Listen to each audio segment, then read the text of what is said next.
হাসপাতালে 11 দিন চিকিৎসা শেষে বাসায় ফিরেছেন বিএনপি চেয়ারপারসন বেগম খালেদা জিয়া। মঙ্গলবার বিকেলে রাজধানীর এভারকেয়ার হাসপাতাল থেকে গুলশানের বাসা ফিরোজার উদ্দেশ্যে রওনা হন তিনি। এ সময় দলের নেতাকর্মীরা বেগম জিয়ার গাড়ি বহর ঘিরে স্লোগান দিতে থাকেন।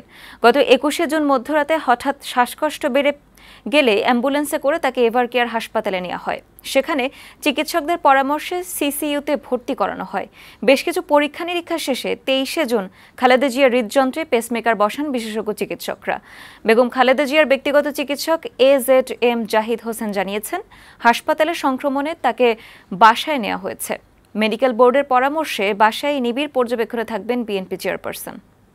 সমস্যা ওনার ছিলই, সেটি আরও বেশি মারাত্মক প্রকট আকার ধারণ করেছে। ওনাকে এমন একটি এনভায়রনমেন্টে নেওয়া যেখানে ইনফেকশনের সম্ভাবনা কম, সেই জন্য এখানে আনা হয়েছে। সার্বক্ষণিকভাবে মেডিকেল বোর্ডের সদস্যদের তত্ত্বাবধানে উনি এখানে চিকিৎসাধীন থাকবেন। যখনই প্রয়োজন পড়বে তখন ওনার পরীক্ষা নিরীক্ষার জন্য হসপিটালে যেখানে প্রয়োজন নেওয়া হবে। তবে যেটা প্রয়োজন ওনার যত দ্রুত সম্ভব মাল্টিডিসিপ্লিনারি হসপিটালে ট্রান্সফার করা।